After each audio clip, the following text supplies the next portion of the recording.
Sibelius' Fifth Symphony has one of the strangest endings in all of classical music. After an overwhelming, earth-shaking climax, the kind of build-up that makes you expect a massive cathartic finish, it just stops. 6 colossal orchestral chords, each separated by an unnervingly long silence.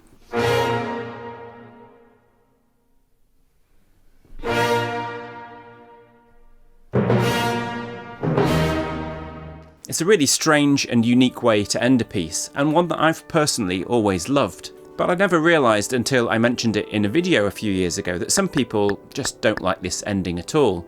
They feel like it ruins the whole build-up. They just find it very weird. I was conducting this symphony somewhere in America. I got the first chord, and somebody shouted, "Bravo!" And then BAM! I just said, "Oops!"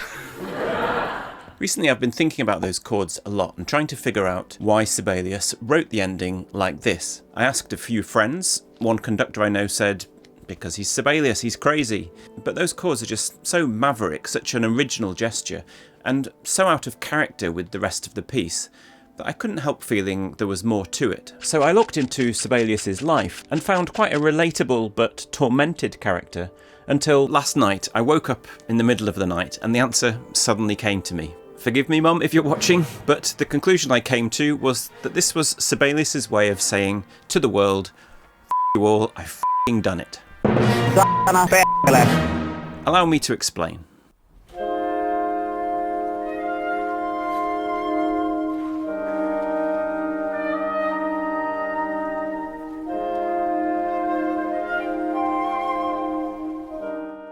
This is the opening of the symphony, but not the one you know. This is the original 1915 version, premiered 4 years before the revised version that became famous. It was thought lost for many years before someone found an old set of orchestral parts in a library and was able to piece the score together from those. It has some familiar features, those little woodwind melody lines are still there, but it's missing 2 crucial things that are there in the version we know today. The rather grand, distant horn melody, which emerges like a curtain rising onto the whole symphony.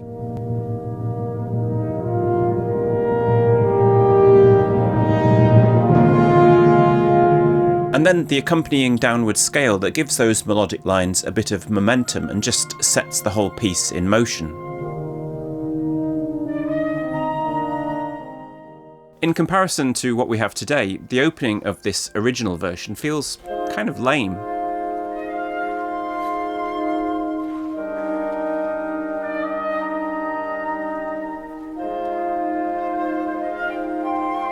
When I first heard it, I just felt very inspired. That might sound strange, but sometimes as a composer, it's hard to relate to a masterpiece like the Fifth Symphony, which seems so superhuman, so perfect and clear-sighted. But hearing this version, hearing something a bit lame, yeah, I could probably manage that. The original version says to me, just because what you've written so far is lame, that doesn't mean you're a bad composer. It's what you do with that lameness that really counts. But the other shocking difference is hearing Sibelius's original ending. Those chords are still there, but they're now tethered by a long string tremolo and timpani roll.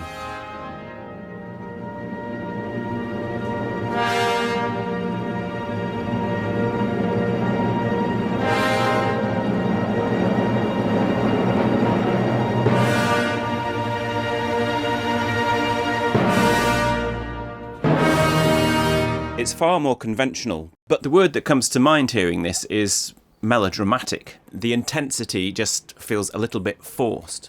In a symphony that's already had probably the highest percentage of string tremolos in any symphony, this feels like overkill, so you can see why he wanted to change it, but it still doesn't explain how he got from that to the extremely maverick idea of having just the bare chords themselves. The funny thing is, the original version of the symphony was considered a great success. But those weaknesses clearly stuck out to Sibelius, and he set about reworking the symphony. A month after the premiere, he seemed to be struggling. "I'm wrestling with God," he wrote. He withdrew the piece from further performances and spent another year reworking it. But somehow that only made things worse. After the reworked premiere in 1916, the critics were much harsher, and the response left Sibelius in a deep depression. Now, Sibelius had a close friend that he'd known for over 15 years who was a huge supporter of his music and who seemed to be a kind of musical confidant. His name was Axel Carpelan. Although he was an aristocrat by birth, Carpelan was apparently destitute financially, but managed to leverage wealthy connections to support him on a number of occasions. Sibelius repaid him, amongst other things, by dedicating the Second Symphony to him. In their communications, Sibelius and Carpelan always seem to have a very frank, open nature, whilst also getting quite technical. As a composer myself, I can attest to just how rare and how valuable such friendships are. So Sibelius clung to Carpelan and listened to his views, and took his criticisms very deeply to heart. After the second premiere of the Fifth Symphony in 1916, those harsh critical responses probably made Sibelius extra sensitive. Carpelan's overall reaction was certainly full of praise, but he did have some reservations, and you can just feel how much these must have hit home. Just a little bit of rhythmic variation here and there in this movement would also have been perfect. This is what your humble friend thinks. The violin pizzicati seem perhaps monotonous. But Sibelius wasn't able to find his direction. "I have to forget the fifth, and I have to go on working," he wrote in his diary early in 1917. "Maybe the sun will shine once again. My soul is sick. The direction of my composing has led me into a blind alley. I didn't make it round the Cape." He left the symphony to one side for over a year. During this time, there was the Bolshevik Revolution in Russia and a civil war in Finland. At one point, the socialist Red Guards, whom Sibelius opposed, occupied his house and forced the composer to stay indoors. "Forbidden to go outside to stroll," he noted angrily in his diary. "Thank goodness I have my wonderful patrons on Patreon, who so kindly support my creative life. I don't know what I'd do without them." Couldn't agree with you more, mate.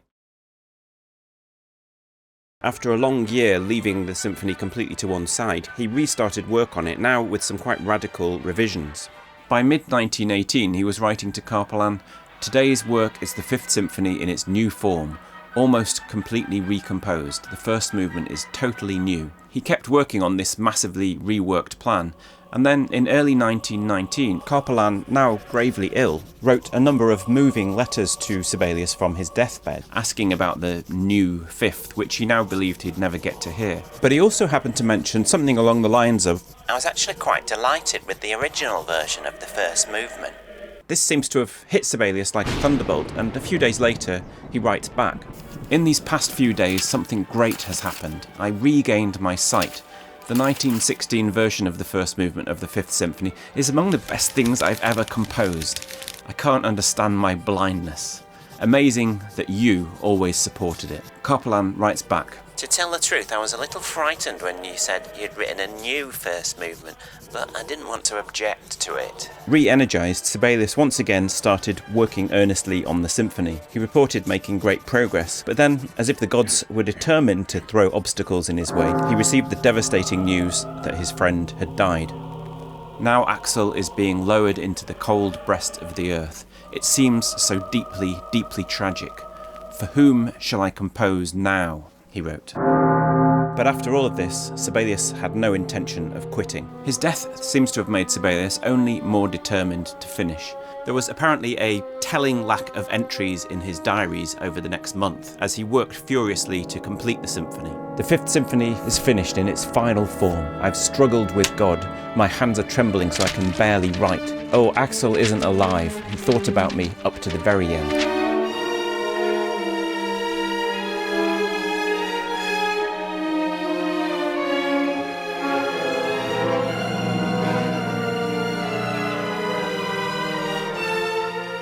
Now, in case all of this seems like a foregone conclusion, let me just tell you what happened a decade later with his final symphony, the Eighth.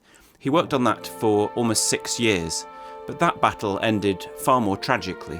Having apparently almost completed the work, his wife reports that many years later he lit a fire and consigned the whole symphony to the flames, after which, she said, his mood became a lot lighter, and he then famously went silent, not composing anything more for the remaining 30 years of his life. The Eighth Symphony never saw the light of day. But this battle, the Fifth Symphony, ended in triumph. And as we've come this far, let me take a moment to explain what I think is so great about this symphony. I've got 2 points. The first is bound up in what Sibelius called its nature mysticism, where the music doesn't just depict a landscape, it captures its spiritual essence.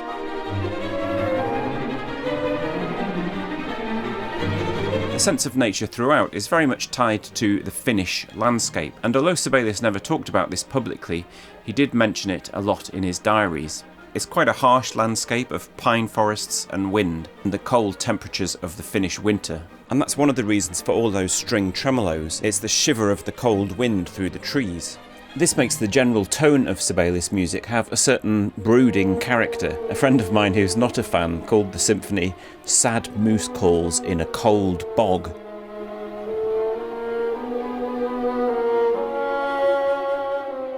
But to me, its underlying darkness gives its affirmative message all the more power, because this is not an easy happiness or contentment, it's something hard-won and valuable. The last movement of the symphony culminates in the famous Swan Hymn, this horn melody which, like a swan, is both powerful and graceful, but also soaring and light.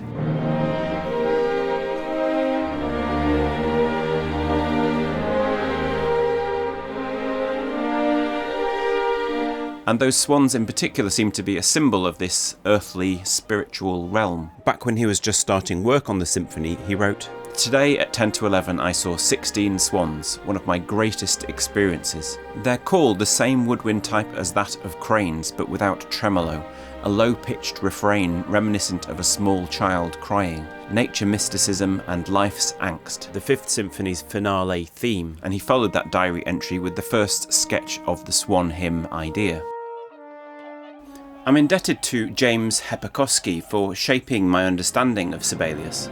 As he writes, beyond mere extra-musical representation, Sibelius sought in his later works to capture something with larger claims, to call forth in spontaneous sound, as he called it, the being of nature itself. Behind it all was the aim of dissolving the modern conventions of rational control and the Western religious traditions in order to bring us in touch with these elemental and archetypal forces once again. For Sibelius, aligning his music in the finale with the concept of migrating swans in flight was ultimately a spiritual deed. As a composer, I was also hugely influenced by Hepokoski's description of the symphony as being in what he called rotational form, where the ideas in the symphony circle round, and at the completion or the pinnacle of each circle, they erupt in a sort of completed epiphany, before exploding into the start of the next rotation.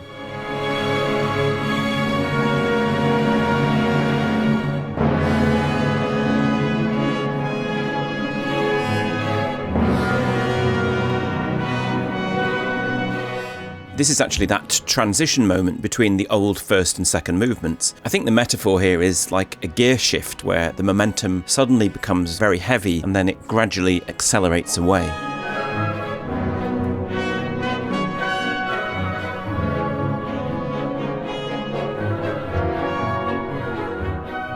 So you have these absolutely amazing, powerful moments throughout the symphony at each of these circle completions. And the most powerful of all is saved for the very end.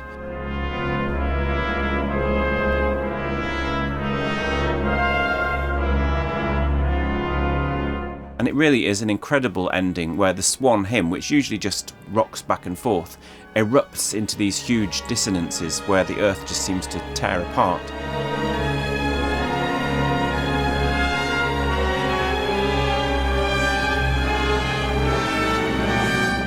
Hepokoski suggests that all of this was a kind of vision that Sibelius had very early on in the composing process. That tearing apart was already there in the very first sketch for the Swan Hymn. The conclusion was right there at the beginning.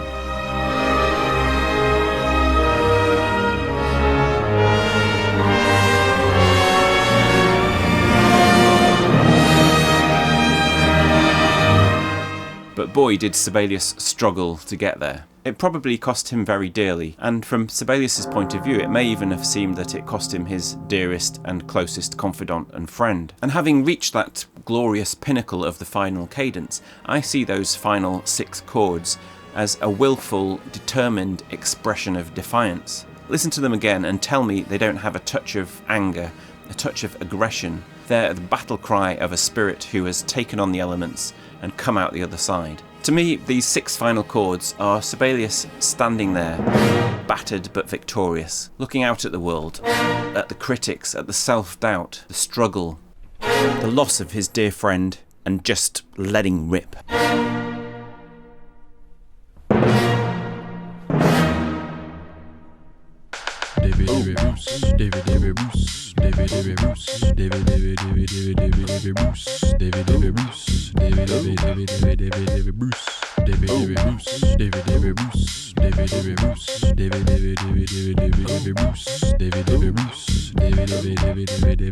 Bruce.